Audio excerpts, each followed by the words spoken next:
আমাদের আল্লাহ যেন বলে রমজান মাসে বান্দা রহমত নাও, আর আল্লাহর বান্দা বলে না আল্লাহ আমার রহমত লাগবে না, আমার নতুন জুতা লাগবে। আল্লাহ বলে বান্দা মাগফিরাত নাও, মাগফিরাত নাও। আল্লাহর বান্দি বলে আল্লাহ আমার মাগফিরাত লাগবে না, আমার মার্কেট দরকার। আল্লাহ বলে নাজাত নাও, আরে আমি জাহান্নাম থেকে মাফ করে যাব। সে বলে না আমার জাহান্নাম মাফের দরকার নাই, আমার জুতা দরকার, শাড়ি দরকার, গহনা দরকার। নাউজুবিল্লাহ। এজন্য আমরা প্রত্যেকেই শেষ বেলার, আজকে 24 রমজান চলে যাচ্ছে, আর অল্প একটু সময়। রাসূলুল্লাহ সাল্লাল্লাহু আলাইহি সাল্লাম রমজান মাসের শেষ বেলায়, শেষ দশকে আল্লাহ রাসূল সাল্লাল্লাহু আলাইহি সাল্লাম শাদ্দা বিজারাহু, নিজের লুঙ্গি কোমরের মধ্যে শক্ত করে বেঁধে নিতেন। হাদিস, ওয়া আহিয়া লাইলাহু, রাত জেগে থাকতেন। ওয়া আইকাযা আহলাহু, পরিবারের সদস্যদেরকে জাগায়া দিতেন। ইয়াজতাহিদু ফিল আশরিল আওয়াখির মা লা ইয়াজতাহিদু ফি গায়রিহি।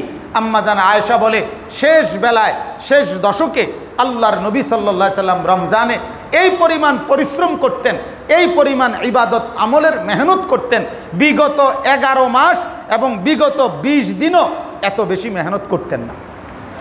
তাইলে আমরা প্রত্যেকেই ইনশাআল্লাহ রমজান মাসের এটুকু বাকি সময়ে আল্লাহ পাকের মেহেরবানির উপরে ভরসা করে আল্লাহর রহমত আর মাগফিরাত পাওয়ার আশায় নাজাতের এইটুকু টাইমে আমরা বেশি বেশি ইবাদতের মাত্রা বাড়িয়ে দেব, গুনাহ আর নাফরমানি থেকে একেবারে বিচ্ছিন্ন হব, গুনাহ আর নাফরমানি একদম ছেড়ে দেব।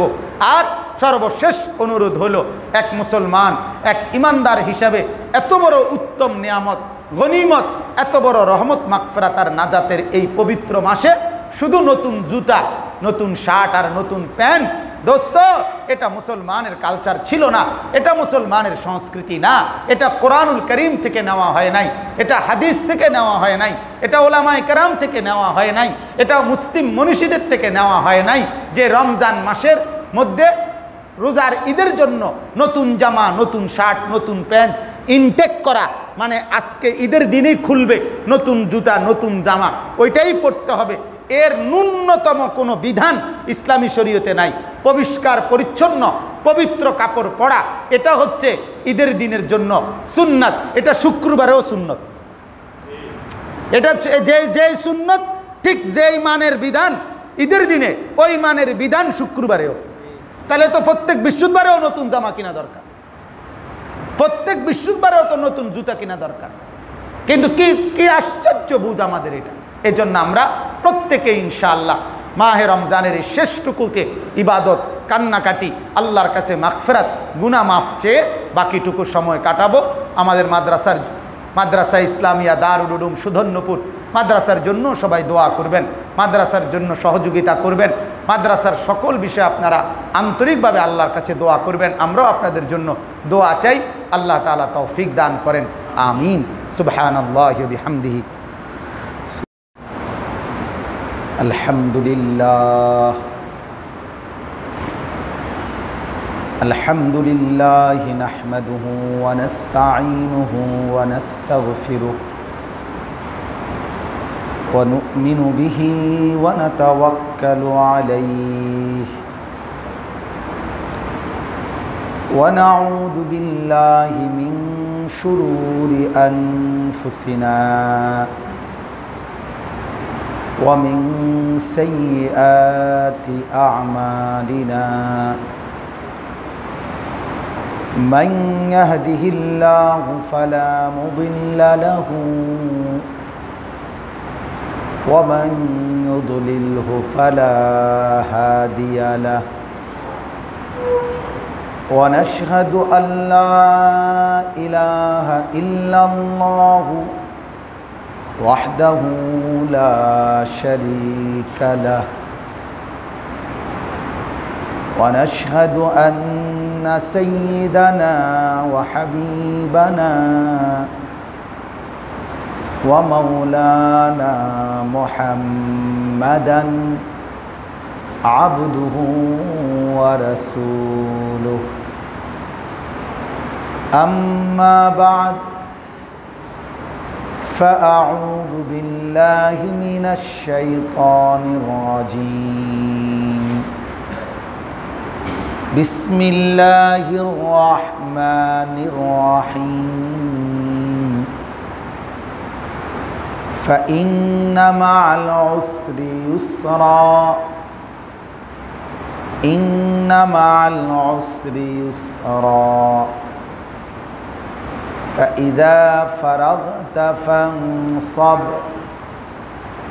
وإلى ربك فارغب صدق الله مولانا العظيم وقال النبي صلى الله عليه الصلاة والسلام من لم يدع قول الزور والعمل به فليس لله حاجة في أن يدع طعامه وشرابه اللهم صل على محمد وعلى آل محمد كما صليت على إبراهيم وعلى آل إبراهيم إنك حميد مجيد اللهم بارك على محمد وعلى آل محمد كما باركت على إبراهيم وعلى آل إبراهيم إنك حميد مجيد سبحانك لا علم لنا إلا ما علمتنا إنك أنت العليم الحكيم الحمد لله আল্লাহ পাক রব্বুল ইজ্জত জুল জালাল ওয়াল ইকরামের ফজল করম রব্বুল আলামিনের অপরিসীম ইহসান মেহেরবানি দয়া আল্লাহ তাআলা আমাদেরকে আজ 24 রমজান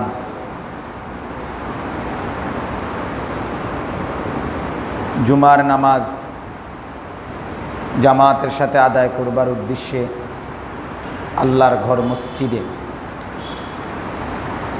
একত্রিত হবার আসবার বসবার তৌফিক দান করেছেন এজন্য বলি আলহামদুলিল্লাহ আল্লাহ পাক রব্বুল আলামিন তৌফিক দিলেই বান্দা ইবাদত করার সুযোগ পায় আল্লাহ তাআলার তৌফিকের বদৌলতেই বান্দা আল্লাহ তাআলার ইবাদতের সুযোগ পায় প্রতিটি ইবাদত আল্লাহ তাআলার তৌফিক আল্লাহ পাক রব্বুল আলামিন যখনই তৌফিক দেন তখনই আল্লাহ তাআলা ইবাদতের বান্দার পক্ষ থেকে সুযোগ হয় এজন্য একজন মুমিন একজন ইমানদারের উচিত আল্লাহ তাআলার কাছে তৌফিক চাওয়া বেশি বেশি চাওয়া যে আল্লাহ আপনার বন্দিগি আপনার ইবাদত করার তৌফিক দান করেন এটা চাওয়া উচিত আল্লাহর কাছে আমরা অনেকেই আছি যারা ইবাদতও করে না ইবাদতের তৌফিকও চায় না আল্লাহর কাছে চায় না অথচ নবীজি সাল্লাল্লাহু আলাইহি ওয়াসাল্লাম 5 ওয়াক্ত নামাজের পরে এই দোয়াটা পড়তেন আল্লাহুম্মা আইন্নি আলা যিকরিক ওয়া শুকরিক ওয়া হুসনি ইবাদাতিক আল্লাহ আপনার জিকির আপনার শুকর এবং আপনার ইবাদত সুন্দরভাবে করতে চাই আপনি সাহায্য করেন আইন্নি আমাকে সাহায্য করেন তাহলে আল্লাহ তাআলার কাছে নবীজি সাল্লাল্লাহু আলাইহি সাল্লাম নিজে চাইতেন আল্লাহুম্মা ইন্নী আসআলুকা হুব্বাক এই যে নবীজি চাইতেন আল্লাহ আমি আপনার কাছে আপনার ভালোবাসা আপনার মহব্বত চাই তাহলে এই যে চাইতেন তাহলে এইভাবে রাসূলুল্লাহ সাল্লাল্লাহু আলাইহি সাল্লাম নিজে চাইতেন নেক আমলের তৌফিক চাইতেন আল্লাহুম্মা ইন্নী আসআলুকা রিদাকা আল্লাহ আপনার সন্তুষ্টি চাই এরপরে আমাদেরকে রমজান মাসে যেই দোয়া বারবার শেখায় যে রাসূলুল্লাহ সাল্লাল্লাহু আলাইহি সাল্লাম বলতেন আসআলুকাল জান্নাহ আল্লাহ আপনার কাছে জান্নাত চাই তার মানে সহজ কথা হলো আল্লাহর সন্তুষ্টি, আল্লাহ তাআলার ইবাদতের তৌফিক, আল্লাহ তাআলার মহব্বত, আখিরাতের ভয়, নেক আমলের জন্য উৎসাহ উদ্দীপনা, এগুলো আল্লাহর কাছে চাইতে হয়। দুনিয়ায় আমরা যেই কোনো প্রয়োজনে দুনিয়াবি বিষয় আল্লাহর কাছে খুব চাই। সামান্য দোকান উদ্বোধন করবে তো দোয়া করায় যে আল্লাহ যেন দোকানে বরকত দেয়, আল্লাহর কাছে চায়। খেতে ফসল ফলাবে, আল্লাহর কাছে চায়। তাহলে দুনিয়ার সব কিছু আমরা পাওয়ার জন্য সুন্দরভাবে আল্লাহর কাছে আমরা চাই, অথচ ইবাদত সুন্দরভাবে করবার জন্যে আল্লাহর কাছে আমরা চাই না। আমাদের এই মানসিকতাটা কম। এই একজন মানুষ, সাধারণ মানুষ হুজুরদের কাছে, আলেমদের কাছে দুনিয়াবি বিষয়ে যে পরিমাণ দোয়া চায় তার 100 ভাগের 1 ভাগও আখিরাতের বিষয় নিয়ে চায় না। ছেলের শরীর ভালো না, মেয়ের শরীর ভালো না, বিদেশে ঝামেলা, দেশে এই সমস্যা, বাজারে ঘর ধরছি, বাড়িতে বিল্ডিং ধরছি, এ হুজুর দোয়া করেন, এগুলো শুধু বলে। এরকম একজনে সুযোগ পাইলে 15-20টাও একসাথে করে। এগুলো শুধু সমস্যা, এগুলোর জন্য দোয়া করেন। অথচ দুনিয়ার এই জিনিসগুলো এমন, আল্লাহ পাক রব্বুল আলামিনের কাছে দুনিয়ার জিনিসগুলো চাইলেও বান্দা পায়, না চাইলেও পায়। আল্লাহ যাকে চায় তাকে আল্লাহ তাআলা ভরপুর দেয়, যাকে আল্লাহ তাআলা চায় তাকে কমায় দেয়। রাসূলুল্লাহ সাল্লাল্লাহু আলাইহি সাল্লামকে আল্লাহ তাআলা বলছেন, কুল ইন্না রব্বি ইয়াবসুতুর রিজকা লিমান ইয়াশা ওয়া ইয়াকদির। হে নবী, আপনি বলে দেন আমি আল্লাহ তাআলা যাকে চাই রিজিক বাড়িয়ে দেই, ওয়া ইয়াকদির, আবার যাকে চাই কমিয়ে দেই। তাহলে দুনিয়া আল্লাহ তাআলা যাকে যতটুকু দেওয়ার সে ততটুকু পাবেই পাবে, কোনো সন্দেহ নেই। আল্লাহ রাসূল সাল্লাল্লাহু আলাইহি সাল্লাম বলেছেন, ওয়াল্লাহি লা ইয়ামুতা নাফসান হাত্তা তাস্তাকমিলা রিজকাহা। আল্লাহর কসম, তোমাদের কেহই মৃত্যুবরণ করবে না হাত্তা তাস্তাকমিলা রিজকাহা, তার জন্য রিজিক যা বরাদ্দ তা পূর্ণ না করা পর্যন্ত। মরার কোনো সুযোগ নাই। ভাতের 1 লোকমা রিজিকে থাকলে না খেয়ে মরার কোনো সুযোগ নাই, মরবা না তোমরা। আল্লাহ রাসূল সাল্লাল্লাহু আলাইহি সাল্লাম বলছেন, আর রিজকু মাকসুম। রাসূলুল্লাহ সাল্লাল্লাহু আলাইহি সাল্লাম বলছে রিজিক বন্টন করা হয়ে আছে, বন্টন হয়ে গেছে। আল্লাহ তাআলা কুরআনুল কারীমে বলছে, কুল্লুন ফি কিতাবিম মুবিন। দুনিয়াতে আমি যা যা দেব রিজিক, এগুলো আমি সুস্পষ্ট কিতাবের মধ্যে আসমান ও জমিন সৃষ্টির আগেই লিখে রাখছি। ইন্নাল্লাহা কাদ্দারা মাকাদিরাল খালাইক ক্বাবলা আন ইয়াখলুকাস সামাওয়াতি ওয়াল আরদ মুনযু 50,000 সানা। 50,000 বছর আগের থেকেই আল্লাহ তাআলা আসমান ও জমিন সৃষ্টির আগেই তার সমস্ত সৃষ্টির মখলুকাতের তাকদীর লিখে রাখছে, নির্ধারণ করে রাখছে। এই সূর্য কতবার উঠবে এটা লেখা আছে, এই চাঁদ কতবার উঠবে আর ডুববে এটা লেখা আছে, এই সাগরে কতবার ঢেউ উঠবে আর না উঠবে এটা লেখা আছে, জোয়ার কতবার আসবে, ভাটা কতবার আসবে এটা একদম হিসাব করা। আপনি আমি হাসবো কয়বার, কাঁদবো কয়বার এটা লেখা আছে। আন্নাহু হুয়া আদহাকা ওয়া আবকা। আল্লাহ বলেন আমি হাসাই, আমি কাঁদাই। ওয়াল কালামি ওয়া মা ইয়াসতুরুন। আল্লাহ তাআলা বলছেন আমি কসম করছি সেই কলমের, যে কলম দিয়ে আমি তাকদীর লিখছি। ওয়া মা ইয়াসতুরুন, কসম করছি ওই কথাগুলোর, এই কলম দিয়ে যে কথাগুলো আমি কি করছি, লিখছি। রাসূলুল্লাহ সাল্লাল্লাহু আলাইহি সাল্লাম বলেন আল্লাহ তাআলা তাকদীর লিখে রুফিআতিল আকলাম ওয়া জাফফাতিস সুহুফ, কলম তুলে নেওয়া হয়েছে, আর কালিগুলো শুকায় ফেলা হয়েছে, আর নতুন কিছু লিখবে না। তাইলে দুনিয়া আল্লাহ তাআলার পক্ষ থেকে যা আসার তা আসবেই আসবে, এতে কোনো কি নাই, সন্দেহ নেই। অথচ যেটা নিশ্চিত এমনিতেই আসবে, ওর জন্যই আমাদের কি পরিমাণ চাওয়া, কি পরিমাণ প্রার্থনা, কি পরিমাণ দোয়া, কি পরিমাণ কাকুতি মিনতি। অথচ রাসূলুল্লাহ সাল্লাল্লাহু আলাইহি সাল্লাম শিখিয়েছেন যে জান্নাত চাইতে হয়, আখিরাত চাইতে হয়, ইবাদতের তৌফিক চাইতে হয়, যেটা নবীজি সাল্লাল্লাহু আলাইহি সাল্লামও উৎসাহিত করেছেন, যেটা তিনি নিজেও চাইছেন। সেখানে রাসূলুল্লাহ সাল্লাল্লাহু আলাইহি সাল্লাম আল্লাহর কাছে চেয়েছেন এটা, আল্লাহ ইবাদতের তৌফিক দেন, শুকরের তৌফিক দেন, জিকিরের তৌফিক দেন, আপনার মহব্বত দেন, জান্নাত দান করেন, আপনার সন্তুষ্টি দান করেন। বলে এইভাবে বারবার চেয়েছেন নবীজি সাল্লাল্লাহু আলাইহি সাল্লাম। এজন্য আমাদের উচিত প্রথম কথা এটাই, আল্লাহ তাআলার কাছে নিজের এবং নিজের পরিবারের জন্যে ইবাদত আমলের তৌফিক চাওয়া, বেটা বেশি দোয়া কর। ইব্রাহিম আলাইহিস সালাম আমাদের পিতা, তিনি তার সন্তানদের জন্য দোয়া করছেন, এটা রব্বি জাআলনি মুকিমাস সালাহ, আল্লাহ আমাকে নামাজি বানায় দেন, ওয়া মিন যুররিয়াতি, এবং আমার সন্তানদেরকেও নামাজি বানিয়ে দেন। এই যে নিজে চাইছেন এটা, রব্বানা ওয়া তাকাব্বাল দুআ। আবার বলতেছে আল্লাহ আমার এই দোয়াটা কিন্তু কবুল করেন। এটা কেন কইলেন আবার, আমার এই দোয়াটা কিন্তু কবুল করেন, যে আমাকেও নামাজি বানিয়ে দেন, আমার সন্তানদেরকেও নামাজি বানিয়ে দেন। তাহলে ইব্রাহিম আলাইহিস সালামের এটা দোয়া আল্লাহ তাআলার কাছে চেয়েছেন তিনি।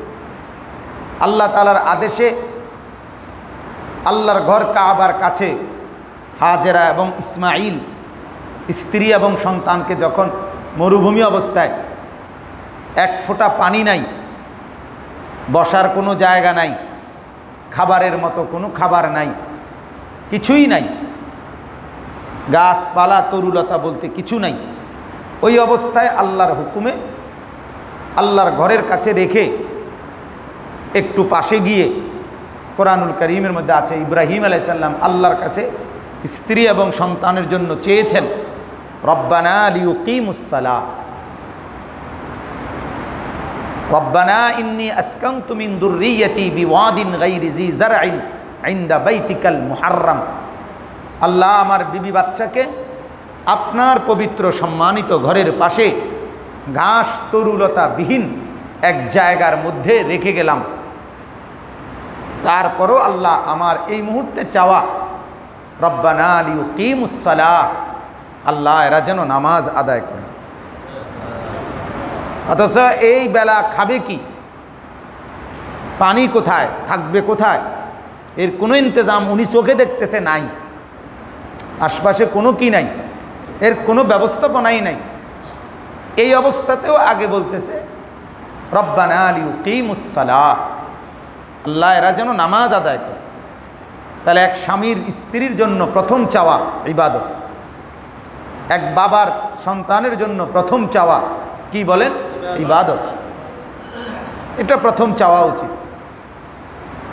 আমার ছেলেটা যেন নামাজি হয়, আমার মেয়েটা যেন পর্দানসীন হয়, আমার বিবি যেন পর্দাওয়ালা হয়, হুজুর দোয়া করবেন, এইটা চাওয়া উচিত।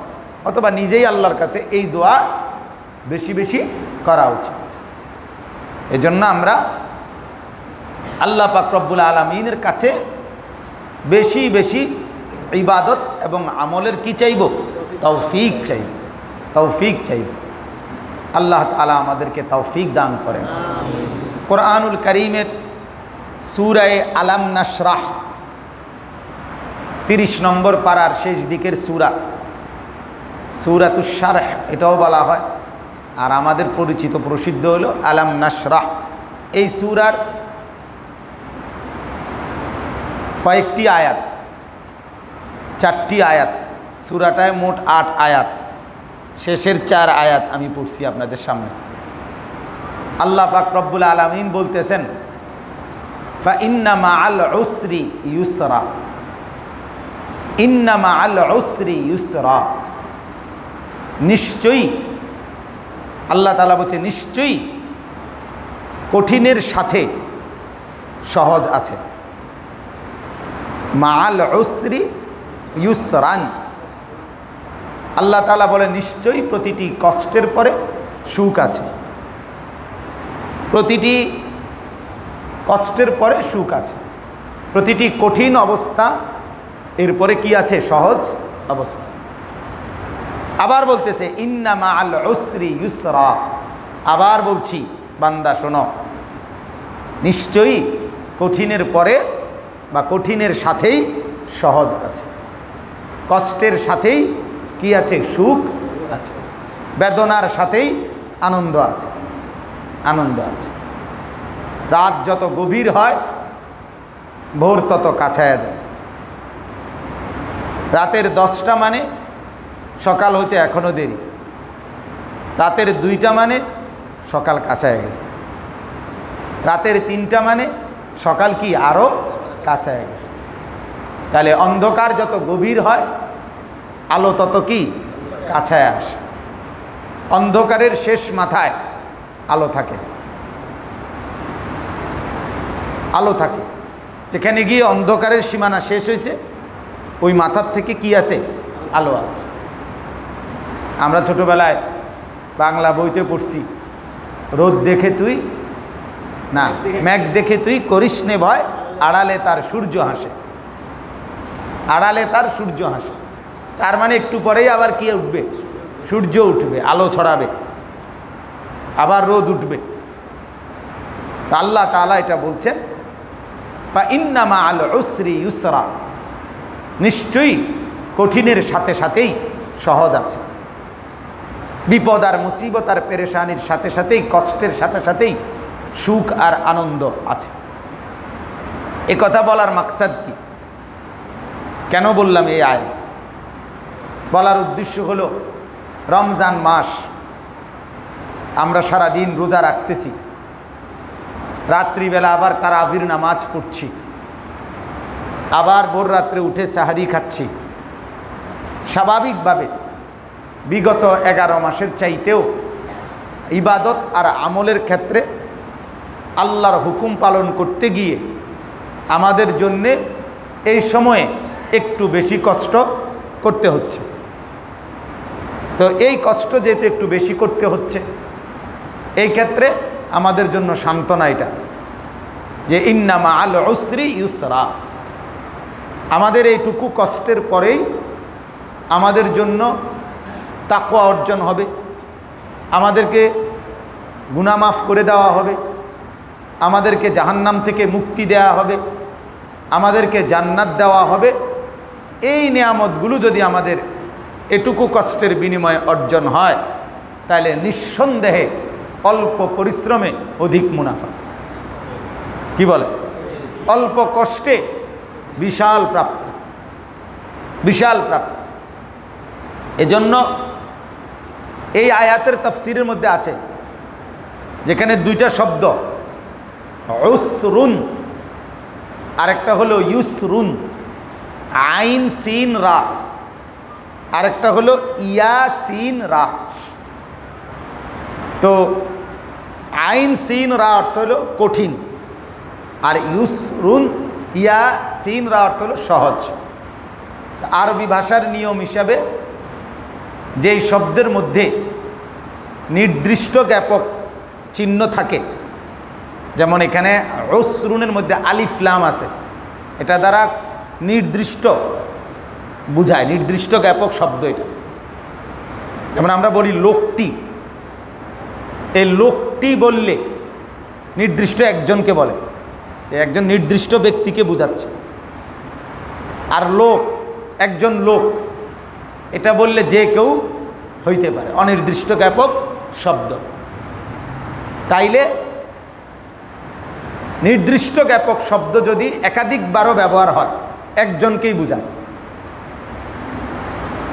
অনির্দিষ্ট জ্ঞাপক শব্দ যদি একাধিকবার ব্যবহার হয়, প্রতিবার ভিন্ন ভিন্ন জনকে বোঝায়। কথা বুঝছেন? এই তাইলে আল্লাহ পাক রব্বুল আলামিন এখানে উসরুন শব্দ, ফাইন্না মাআল উসরি, মানে কঠিন যে শব্দটা আরবিটা, এইটার জায়গায় নির্দিষ্ট জ্ঞাপক চিহ্ন ব্যবহার করছেন দুইবারই। উসরুন, এখানে আলিফ লাম আছে দুই আয়াতেই। আর সহজ এটা বুঝাবার জন্য যে শব্দটা ব্যবহার করছেন ইউস, এখানে নির্দিষ্ট জ্ঞাপক চিহ্ন নাই, এটা অনির্দিষ্ট জ্ঞাপক চিহ্ন। এই জন্য তাফসিরে লিখছে উসর দুই আয়াতেই একটা, আর ইউসর সহজ দুই আয়াতে দুইটা। তার মানে দুইটারে মিলাইলে এখন এইটার ফলাফল আসবে। আল্লাহ তাআলা এটা বলতেছেন লান ইয়াগলিবা উসরুন ইউসরাইনে, যেখানেই মুসিবত কষ্ট একটা হবে তোমার জন্য সুখ কমপক্ষে দুইটা আসবে, দুইটার কম হবেই না, দুইটার কম হবেই না, এর বেশিও হইতে পারে কিন্তু দুইটার কম কি হবে? কষ্ট সইবা একটা, সুখ পাবা কয়টা? কমপক্ষে দুইটা, কমপক্ষে দুইটা। এই জন্য এ কথা শুধু রোজার বেলায় না, আমাদের পুরো জিন্দিগির বেলায় এক মানুষ জীবনে দুঃখ কষ্ট পেরেশানি অসুস্থতা বিমারি এটা ভোগ করে যতটুকু, সুখ শান্তি প্রশান্তি আরাম স্বস্তি সুস্থতা এটা ভোগ করে তার চাইতে হাজার গুণ বেশি। আপনি আমি কল্পনা করেন জীবনে হাসি দিছেন কতবার, চোখের পানি ফেলছেন কতবার? কোনটা বেশি? মুখের হাসি বেশি না চোখের কান্না বেশি? হাসি বেশি। জীবনে মাথা ব্যথা হয়েছে কয়বার আর মাথা স্বাভাবিক আছে কয়বার বলেন? জ্বর উঠছে জীবনে কয়বার আর স্বাভাবিক আছেন কয়বার? কতক্ষণ বলে? টেনশন আর পেরেশানি আর অস্থিরতা ভোগ করছেন প্রত্যেকের জীবনে কয়বার? আর সুখ স্বাচ্ছন্দ্যে আরামে আয়েশে ছিলেন কত বেশি? তাহলে কি বোঝা গেল যে অবশ্যই উসর কঠিন মুসিবত কষ্ট পেরেশানি এটার পরিমাণ হবে কি কম, সুখ শান্তি স্বস্তি নিরাপত্তা আরাম এটার পরিমাণ হবে কি বেশি, শুধু দুই গুণ না আরো বহু গুণ বেশি। তাহলে আল্লাহ পাক রব্বুল আলামিন এটা বললেন যে ফাইন্না মাআল উসরি ইউসরা, ইন্না মাআল উসরি ইউসরা, নিশ্চয়ই কঠিনের পরে সহজ আছে। আবারও বলছি নিশ্চয়ই কঠিনের পরে সহজ আছে। তার মানে তোমরা এখন রমজান মাস, আমরা আমাদের এই অবস্থার সাথে আমরা নিজেদেরকে মিলায়ে নেই। আমাদের এটুকু কষ্ট যে রমজানের রোজা রাখা, আবার সাহারি, আবার তারাবি, এটুকুর মধ্যে আমরা এইটুকু কষ্টের মধ্যে যদি শুধুমাত্র একটু আল্লাহর হুকুম মতে রাসূলুল্লাহ সাল্লাল্লাহু আলাইহি ওয়াসাল্লামের দিক নির্দেশনা মতে এটুকু বিধান আমরা পালন করতে পারি, নবীজি যেভাবে চেয়েছেন রোজা, আল্লাহ যেভাবে চেয়েছেন রোজা, ওই রকমটা যদি আল্লাহ তাআলার সামনে আমরা পেশ করতে পারি, তাহলে এটুকু কষ্টের বিনিময়ে ইউসর মানে সহজতাটা মিলবে সরাসরি জান্নাত। মান সামা রমাদানা ঈমানান ওয়া ইহতিসাবান গুফিরা লাহু মা তাকদ্দামা মিন যামবি। রাসূলুল্লাহ সাল্লাল্লাহু আলাইহি ওয়াসাল্লাম বলেন, ঈমান এবং সওয়াবের আশায়, ঈমান ঠিক রেখে এবং নেকের আশায় যে ব্যক্তি রমজান মাসের রোজা আদায় করলো, তার পেছনের জিন্দিগির সব গুনাহ মাফ হয়ে গেল। ওয়ামান কামা রমাদান ঈমানান ওয়া ইহতিসাবান গুফিরা লাহু মা তাকদ্দামা মিন যামবি। যে ব্যক্তি রমজান মাসে কিয়াম তারাবি আদায় করলো ঈমান অবস্থায় সওয়াবের আশায়, গুফিরা লাহু মা তাকদ্দামা মিন যামবি, তার পিছনের সব গুনাহ মাফ হয়ে গেল। ওয়ামান কামা লাইলাতাল কদরি ঈমানান ওয়া ইহতিসাবান গুফিরা লাহু মা তাকদ্দামা মিন যামবি। যে ব্যক্তি লাইলাতুল কদর জেগে থাকলো ঈমান অবস্থায় এবং সওয়াবের আশায়, তার পেছনের জিন্দিগির সব গুনাহ মাফ হয়ে গেল। পেছনের জিন্দিগির গুনাহ মাফ করাবার জন্য রমজান মাসের রোজা দিল, পেছনের জিন্দিগির গুনাহ মাফ করাবার জন্য রাত্রিবেলা তারাবির নামাজ দিল, পেছনের জিন্দিগির গুনাহ মাফ করাবার জন্য লাইলাতুল কদর রমজানে দিল। এই তিনটা ব্যবস্থাপনা থাকবার পরেও যে ব্যক্তি গুনাহ মাফ করাইতে পারল না, তার চাইতে বড় বদনসিব আর কে হইতে পারে? কোনো সুরতেই তুমি অ্যাপ্লাই করলে না, কোনোটাই প্রয়োগ করলে না, না ঠিক মতো রোজা রাখলা, না ঠিক মতো রাত্রি জাগলা, না ঠিক মতো লাইলাতুল কদর তালাশ করলা। অথচ গুনাহ মাফ করাবার একাধিক ব্যবস্থাপনা আল্লাহ তাআলা রমজান মাসে কি ইন্তজাম করছে। রমজানটাকে যেন আল্লাহ তাআলা সাজাইছেন, একেবারে সাজাইয়া দিছেন, এটা যেন সাজাইছেন আল্লাহ তাআলা, সাজাইছেন যে এই মাসটা আমি আল্লাহর ইচ্ছে শুধু আমার বান্দাদেরকে মাফ করমু আর জান্নাত দিন। এই জন্য বলছে যে জাহান্নামের দরজা বন্ধ, শয়তানগুলো সবগুলোরে বান দিয়া রাখছি, শুধু দরজা খোলা জান্নাতের। ঘুরে ফিরে যে দিক দিয়ে রওনা দিবা, যে রুট দিয়ে হারাইতা না, ফতারাইতা না।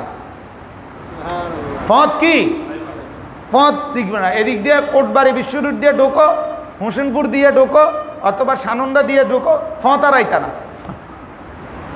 আল্লাহ পাক রব্বুল আলামিন যেন বলে জাহান্নামের দরজা বন্ধ করে দিলাম, শয়তানগুলোকে বন্দি করে দিলাম, শুধু রহমতের দুয়ার, জান্নাতের দুয়ার খুলে রাখলাম। তুমি যেদিক দিয়েই আসো পথ হারাবা না, ডাইরেক্ট জান্নাতেই ঢুকবা কেবল। আমরা ছোটোবেলায় আমরা দেখছি আমার নানার বাড়িতে, দাদার বাড়িতে দিনের বেলা মেহমান আসলে 10টা 12টার দিকে মেহমান আইলে আপনার তখন তো বাড়ির পালা মুরগি ছেড়ে দিছে হয়তো সকালে, এই মুরগি জবাই করতে হইতো মেহমানের জন্য। তো আমার নানার বাড়িতে আমি অনেক সময় দেখছি এটা, যে বাড়ির যে দরজা দিয়া মেন বাইর হয় এইখানে একটা জাল পাইতো, জাল পাইতা এরপরে পুরা বাড়ির থেকে এই মুরগিরে দৌড়াই আইনা ওইটার মধ্যে এদিক দিয়ে বাইরের থেকে চাইলেই এই জালে আটকাই গেলে কি এই মুরগি ধরলে এরপরে এইটা জামাইয়ের জন্য কি হইতো, জামাই আইসে জামাইয়ের জন্য পাকানো হইতো। তার মানে এখানে শুধু আপনার একখান দিয়ে এই মুরগিটারে বাইর করতে কি করতেছে, যে এদিক দিয়ে গেলেই তুমি জালে আটকাইবা মানে ধরা। তো আল্লাহ পাক রব্বুল আলামিন, আমি যেটা বুঝি যে আল্লাহ তাআলাও যেন সব দিক বন্ধ করে একদিকে বান্দারে দৌড়াইয়া আইনা বলতেছে সব বন্ধ রাখছি, শুধু এদিকে আসো, আসলেই ডাইরেক্ট জান্নাতে ঢুকবা। এজন্য রব্বুল আলামিনের ইন্তজামটা আল্লাহ রাসূল সাল্লাল্লাহু আলাইহি সাল্লাম বলেছেন এতগুলো হাদিসের মাধ্যমে। রমজান মাসের এত ফজিলত, জাহান্নামের দরজা বন্ধ, শয়তানদেরকে বন্দি আবদ্ধ, এদিকে ভাই, শয়তানদেরকে আবদ্ধ করা হয়। এরপরে দেখেন, চিন্তা করেন বিষয়টা শুধু নেকির ব্যাপারে। আল্লাহ পাক রব্বুল আলামিন রমজান মাসে আল্লাহ তাআলা বলে ফেরেশতাদেরকে তোমরা লেখো না, আমি লিখবো, আনা আজিজি বিহি, আমি দেব। তার মানে রব্বুল আলামিন যেন চায় রমজান মাসে তার একটা বান্দাও জাহান্নামী যেন না হয়, সব যেন জান্নাতি হয়ে যায়। এই জন্য আল্লাহ তাআলার নিজস্ব বিশাল বড় ইন্তজাম, যে নেকি আমি দেব, রহমতের দুয়ার খুলে রাখছি, রহমত আমি বাড়াইয়ে দেব, আগের চাইতে বাড়িয়ে দেব। একে 70 না, একে 70 না, একে অগণিত। একে কি অগণিত। আরবি ভাষায় 70 শব্দটি ব্যবহার হয় অগণিত, হিসাব ছাড়া বোঝানোর জন্য। বাংলা ভাষায় দিলে এটা আমরা সহজে বুঝুম। আমরা যেটা বুঝায় বলি যে বাংলায় 100 শব্দটি যেই অর্থে, আরবিতে 70 শব্দটি সেই অর্থে। বাংলা ভাষায় আমরা কথায় বলি, তুমি 100 বার বললেও আমি যাইতাম না, কইলাম তো কইলাম, মানে কি 101 বার বললে যাইব, এটা নি বুঝাইছে? কথা বলেন। তার মানে তুমি যতই বলো আমি যাইতাম না। তোমার মতো 100 বেড়া আসলে ইতেন গনার ধরি না, কিচ্ছু করতে পারত না। তার মানে আমার কিছু করতে হইলে 101 জন নিয়ে আইতে হইব, এটা বুঝাইতে চাইছে। তাহলে সংখ্যা ব্যবহার করছে কত? 100, কিন্তু বুঝাইতে চাইছে কি? অনেক, অগণিত। যত লোক পারস নিয়ে আয়, এই 100, 14, এটা 14, তোমার 14 গোষ্ঠীও তো আমার কিছু করতে পারত না। তার মানে কি 15 গোষ্ঠী পারবে, এটা বুঝাইতে চায়। তাহলে কি বোঝা গেল? যে 100 শব্দটি ঠিক আল্লাহ রসুল সাল্লাল্লাহু আলাইহি সাল্লাম এই 70 শব্দটি ব্যবহার করে এটাই বুঝাইছেন। এটার দুই ব্যাখ্যা, যে আল্লাহ পাক রব্বুল আলামিন রমজান মাসে এক একটি নেকিতে অগণিত অগণিত অগণিত নেকি দান করেন। কোরআনুল কারীমে এর স্পষ্ট প্রমাণ আছে। আল্লাহ তাআলা মুনাফিকদের ব্যাপারে নবী সাল্লাল্লাহু আলাইহি ওয়াসাল্লামকে আল্লাহ তাআলা দোয়া করতে, মাফ চাইতে কোনো মুনাফিকের ব্যাপারে নিষেধ করছে। নিষেধ করে আল্লাহ বলছে, ইন তাস্তাগফির লাহুম 70 মাররাতান ফালান ইয়াগফিরাল্লাহু লাহুম। কোরআনের আয়াত।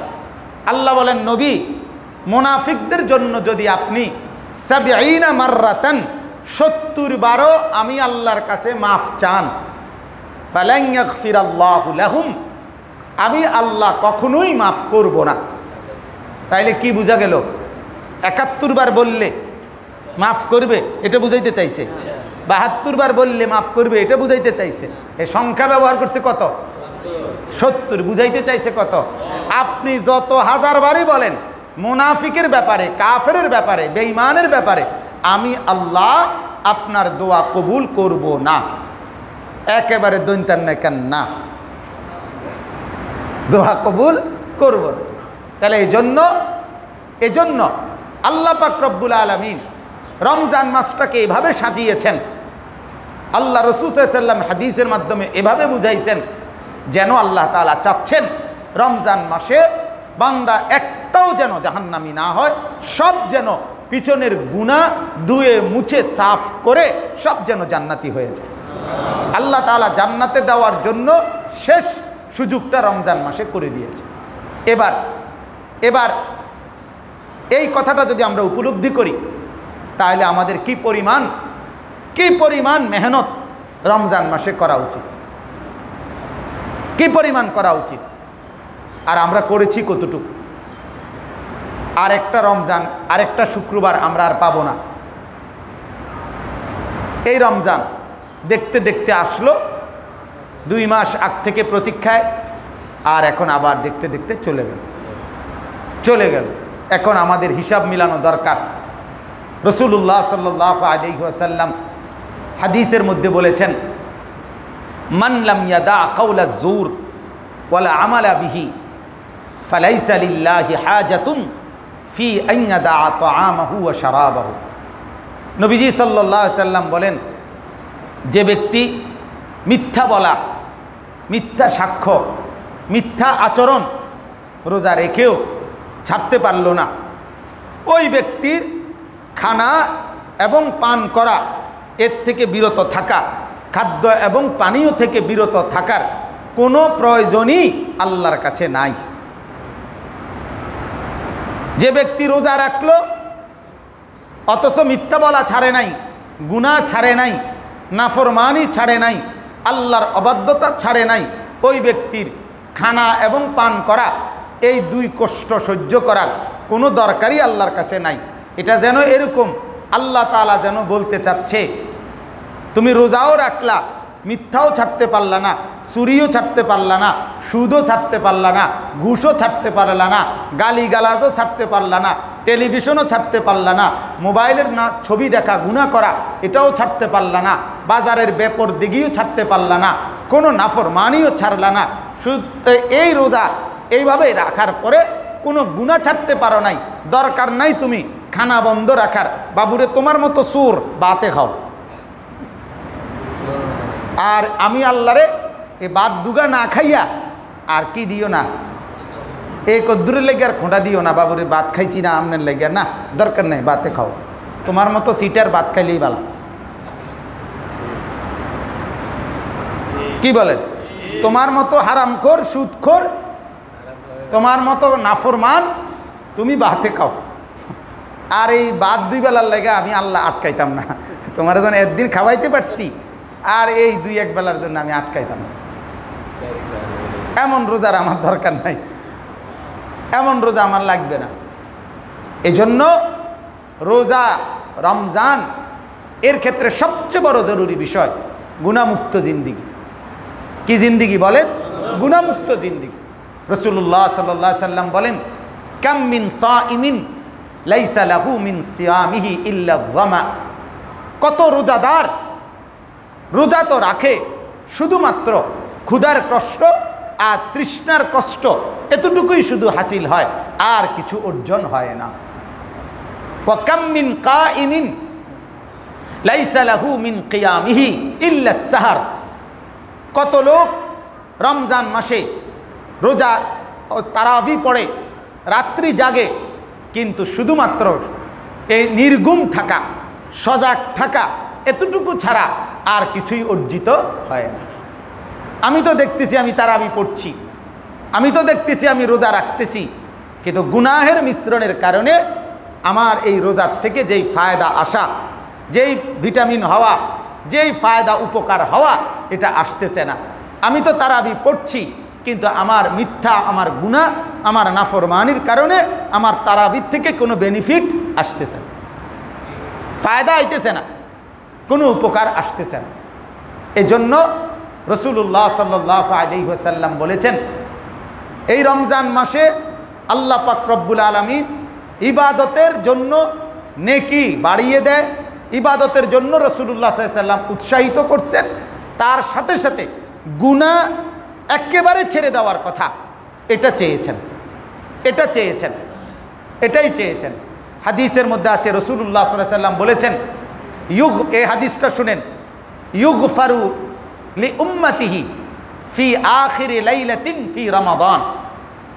রাসূলুল্লাহ সাল্লাল্লাহু আলাইহি ওয়াসাল্লাম বলেন, আমার উম্মতকে রমজান মাসের শেষ রাতে আল্লাহ তাআলার পক্ষ থেকে মাফ করে দেওয়া হয়। কিলা ইয়া রাসূলুল্লাহ আহিয়া লাইলাতুল কদর। নবীজি সাল্লাল্লাহু আলাইহি সাল্লামকে জিজ্ঞাসা করা হলো, ইয়া রাসূলুল্লাহ, শেষ রাত বলতে কি লাইলাতুল কদর মানে বেজর যেই শেষ রাত্রি এটা? আল্লাহ রাসূল সাল্লাল্লাহু আলাইহি সাল্লাম ক্বালা লা, নবীজি বললেন না, বরং ওয়ালাকিন্নাল আমিলা ইন্নামা ইউওয়াফা আজরাহু ইদা কাদা আমালাহু। কোন শ্রমিক, কোন মজদুর, কোন কর্মচারী সে যখন তার ডিউটি পূর্ণ শেষ করে তখনই তো তার প্রতিদান, তার পারিশ্রমিক পূর্ণ দেওয়া হয়। তো ঠিক যে সময় তার রোজা পূর্ণ শেষ হয় তখন তার প্রতিদান আল্লাহর পক্ষ থেকে পূর্ণ দেওয়া হয়, পূর্ণ দেওয়া হয়। তাইলে আল্লাহ রাসূল সাল্লাল্লাহু আলাইহি ওয়াসাল্লাম বলছেন, পুরা একটা রোজার মাস আমার উম্মত যদি যথোপযুক্তভাবে এটা আদায় করে, তাইলে রমজানের শেষ হতে আরে এটা তো রাসূলুল্লাহ সাল্লাল্লাহু আলাইহি ওয়াসাল্লাম বলছেন যে শ্রমিকের আতুল আজিরা আজরাহু ক্বাবলা আন ইয়াজুফা ইরকাহু, শ্রমিকের ঘাম মুছবার আগেই তার কি দিয়ে দাও। তাহলে এটা যদি দুনিয়ার কাজের বেলায় হয়, তো আরশে আজিমের মালিকও আমরা তার জন্য যেই রমজান মাস মেহনত করলাম, তার হুকুম মানলাম, গুনাহ থেকে বাঁচলাম, চেষ্টা করলাম, তো আল্লাহ তাআলা আমগো এইটা দেরি করে দিবে কেন? আমাদেরকে বিনিময় দেরিতে দিবে কেন? এই জন্য আল্লাহ রাসূল সাল্লাল্লাহু আলাইহি ওয়াসাল্লাম বলেন, এদিকে ডিউটি শেষ, ওইদিকে আল্লাহ তাআলার পক্ষ থেকে পরিপূর্ণ বিনিময় দেওয়া, এটাও পূর্ণ দিয়ে দেবেন, আর ঘাম শুকাইতে হবে না, এর আগেই দিয়ে দিবেন। সুবহানাল্লাহ। এজন্য রমজান মাসে রব্বুল আলামিন বিভিন্ন মাধ্যমে গুনাহ থেকে আমাদেরকে মুক্ত করাইয়া আমাদেরকে জান্নাত দিতে চান, জাহান্নাম থেকে মুক্তি দিতে চান। কিন্তু আমরা যদি এরপরেও অর্জন না করি, তাইলে আপনি চিন্তা করেন, তাইলে রাসূলুল্লাহ সাল্লাল্লাহু আলাইহি সাল্লামের এই হাদিসটাই শেষ মূল বক্তব্য, যেটা রাসূলুল্লাহ সাল্লাল্লাহু আলাইহি সাল্লাম হাদিসের মধ্যে আছে। আল্লাহর নবী সাল্লাল্লাহু আলাইহি সাল্লাম, আপনারা এটা শুনছেনও, প্রসিদ্ধ এই হাদিস, যে নবীজি সাল্লাল্লাহু আলাইহি সাল্লাম মিম্বরের মধ্যে 3 বার 3 সিঁড়িতে দাঁড়িয়ে 3 বার আমিন বলছেন। তো এই আমিনের একটা হলো কেন বলছেন? রাসূলুল্লাহ সাল্লাল্লাহু আলাইহি সাল্লাম বলছেন, হযরতে জিবরিল আলাইহিস সালাম আমাকে এসে জানাইছে, হে আল্লাহর নবী, রমজান মাস যেই ব্যক্তি পেল অথচ গুনাহ মাফ করাইতে পারল না, জাহান্নাম থেকে মুক্তি নিতে পারল না, আল্লাহ রসুল, হে নবী, তার উপরে সরাসরি আল্লাহ তাআলার লানত। রাসূলুল্লাহ সাল্লাল্লাহু আলাইহি সাল্লাম বললেন আমিন। নবীজি কি বললেন? বলেন আমিন। তার মানে নবীজি সাল্লাল্লাহু আলাইহি সাল্লাম নিজেও গ্রহণ করে নিলেন কথাটা। তার মানে আমি বুঝি এটা যে আল্লাহর লানত জিবরাইল বলার সাথে সাথে নবীজি যেন বললেন, জিবরাইল এই খবর তো তুমি নিয়ে আসছো, তাহলে এর দ্বারা তো বোঝা যায় তুমিও তো সম্মত আল্লাহর কথার উপরে, এজন্য আল্লাহরও লানত, জিবরাইল তোমারও লানত, আমি মুহাম্মদেরও লানত। আমিন মানে আমারও লানত, তার উপরে আল্লাহরও লানত, তার উপরে ফেরেশতারও লানত, তার উপরে নবীরও লানত, নবীরও লানত। এখন প্রশ্ন হলো, এই মাত্র যিনি আমিন বললেন, এই লানতের বাক্যে যিনি সমর্থন ব্যক্ত করলেন, তিনি কে? তিনি রাহমাতুল লিল আলামিন। লক্ষণীয় বিষয় এটা, তিনি যিনি তায়েফের রক্তাক্ত অবস্থায়ও কাফেরদেরকে তিনি অভিশাপ দেয় নাই, তাদেরকে ধ্বংস করে দিতে চাইছে পাহাড়ের ফেরেশতা আইনা জিবরাইল। যে এই জিবরাইলে এসে বলছিল, ইয়া রাসূলুল্লাহ, আমি পাহাড়ের ফেরেশতা নিয়ে আসছি, আপনি শুধু অনুমতি দিলে পাহাড়ের 2 পাশ থেকে টেনে তায়েফবাসীদেরকে এখনই দাফন করে দেই। আল্লাহ রাসূল সাল্লাল্লাহু আলাইহি ওয়াসাল্লাম বলছেন, লাম উবআস লাআনান ওয়ালা গাদিবান। না না জিবরাইল, আমি লানত দিতে আসি নাই, আমি রাগ করতে আসি নাই। ইন্নামা বুইস্তু রাহমাতান, আমি মুহাম্মদ তো রহমত হয়ে এসেছি। আমার উম্মত আমি যদি ধ্বংস করে দেই, তাহলে আমি কালেমার দাওয়াত দেব কোথায়? আমি বলবো কাকে? তো মাফ করে দিছেন।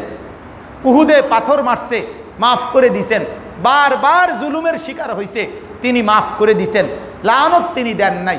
যিনি পাখির বাসায় বাচ্চা নিয়ে আসছে বলে সাহাবীকে যিনি কষ্ট পাইছেন, গাছের পাতা ছিঁড়লে যিনি কষ্ট পান, যিনি গাধার পিঠে অতিরিক্ত বোঝা তার মনিব চাপাইলেন কেন, ওই সাহাবীকে ধমক দিছেন। উটকে নিয়ম মতো খাবার দিল না কেন, ওইটার জন্য তার মালিককে ধমক দিছেন। চতুষ্পদ জন্তু জানোয়ারের প্রতি যার এতটা মায়া, ইনসানের প্রতিও যার এতটা মায়া, আজ তিনি, আমার বলার উদ্দেশ্য হলো এটা, আজ রমজানের শেষ বেলায় এইখানে আইসা তিনি কি পরিমাণ প্রচণ্ড রাগ করলেন, রাহমাতুল লিল আলামিন হওয়ার পরেও তার গোস্সাটা কি পরিমাণ উঠল। যা জিবরাইল, 2 মাস লাগাতার আমি রমজানের জন্য দোয়া করছি, রজব মাসেও দোয়া করছি, শাবান মাসেও দোয়া করছি, এরপরে রমজান পাইল, এরপরে রমজান মাসে এতভাবে বলছি জান্নাতের দুয়ার খোলা, জাহান্নামের দুয়ার বন্ধ, শয়তান বন্ধ, এরপরে নেকি বাড়ায়া দেয়, নফল ফরজ হয়ে যায়, ফরজ 70 গুণ হয়ে যায়, এরপরে নেকি দিতে পারে আল্লাহ বাড়িয়ে দেয়, দেয় দেয় দেয়।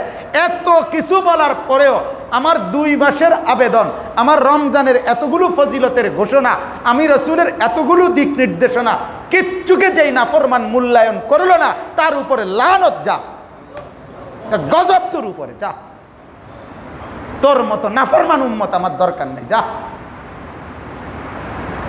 এটা যেন রাগ আর রাখতে পারলো না আর কি, হজম করলো না আর কি, যা, তোর মতো দরকার নাই।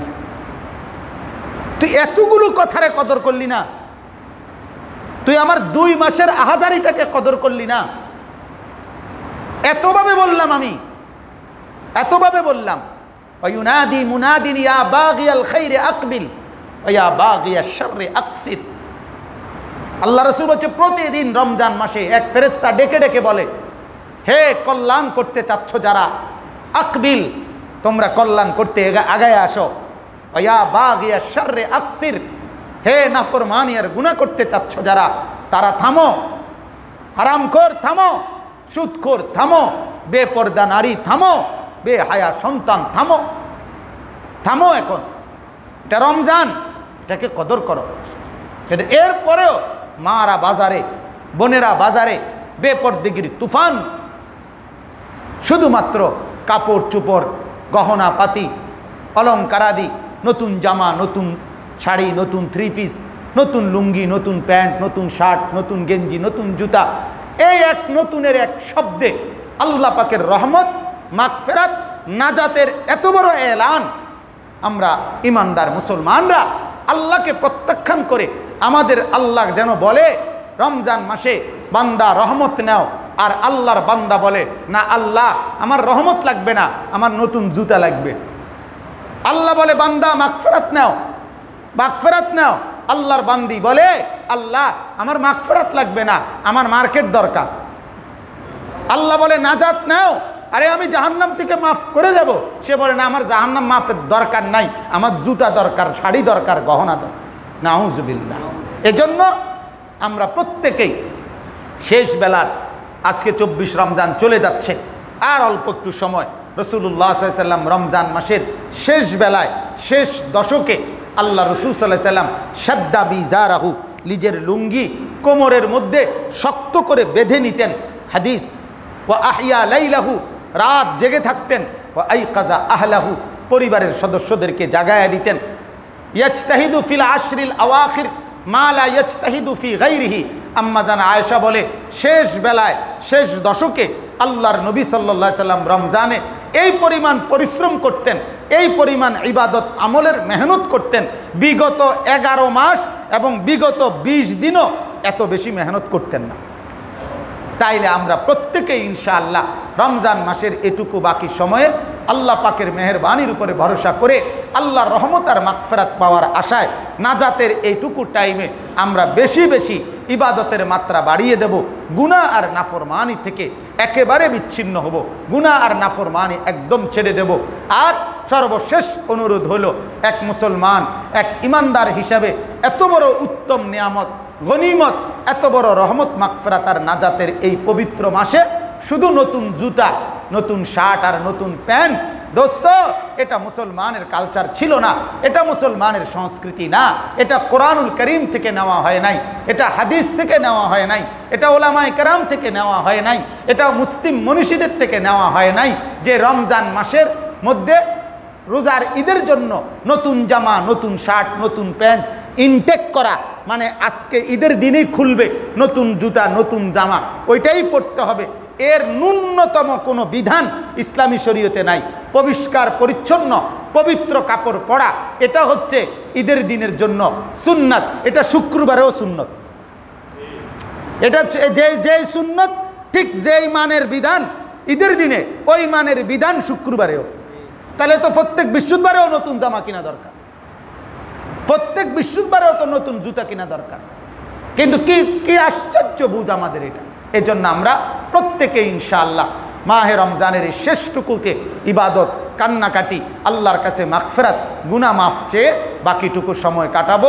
আমাদের মাদ্রাসা ইসলামিয়া দারুল উলুম সুধন্যপুর মাদ্রাসার জন্য সবাই দোয়া করবেন, মাদ্রাসার জন্য সহযোগিতা করবেন, মাদ্রাসার সকল বিষয়ে আপনারা আন্তরিকভাবে আল্লাহর কাছে দোয়া করবেন। আমরাও আপনাদের জন্য দোয়া চাই। আল্লাহ তাআলা তৌফিক দান করেন, আমিন। সুবহানাল্লাহি ওয়া বিহামদিহি। থাকবেন। এবং অনেক বই আসছে, আমাদের নতুন আরো 3টা বই আসছে। আলহামদুলিল্লাহ। একটা বইয়ের নাম হলো আখিরাতের ভাবনা আর কখন, আখিরাতের ভাবনা আর কখন, মাশাআল্লাহ। আরেকটা হলো রহমতের ছায়া কিছুক্ষণ, মাশাআল্লাহ। আরেকটা হলো মাগফিরাত ও মহাপুরস্কার প্রাপ্ত 10 গুণের অধিকারী মুমিনিন, মাশাআল্লাহ মাশাআল্লাহ। ইন্নাল মুসলিমিনা ওয়াল মুসলিমাত ওয়াল মুমিনিনা ওয়াল মুমিনাত ওয়াল কানিতিনা ওয়াল কানিতাত ওয়াস সাদিকিনা ওয়াস সাদিকাত ওয়াস সাবিরিনা ওয়াস সাবিরাত ওয়াল খাশিঈনা ওয়াল খাশিআত ওয়াল মুতাসাদ্দিকিনা ওয়াল মুতাসাদ্দিকাত ওয়াস সাইমিনা ওয়াস সাইমাত ওয়াল হাফিজিনা ফুরুজাহুম ওয়াল হাফিজাত ওয়াদ যাকিরিনা আল্লাহ কাসীরান ওয়াজ যাকিরাত এই 10 গুণে গুণান্বিত মানুষের পরিচয়। সুবহানাল্লাহ। এটা হলো আমার আগের 6টা বই, এটা হলো আগের 6টা বই, মাশাআল্লাহ। এখানে আছে 6টা বই। আলহামদুলিল্লাহ এই 9টা বই, সর্বমোট 9টা বই। আল্লাহ তাআলা যদি সুযোগ দেয় আপনারা এই সবগুলো সংগ্রহ করে নেবেন। আরো মজার বিষয় হলো এই সবগুলো বইয়ের লভ্যাংশ পুরোটাই মাদ্রাসাতে ওয়াকফ করা, আলহামদুলিল্লাহ। পুরোটাই মাদ্রাসাতে ওয়াকফ করা।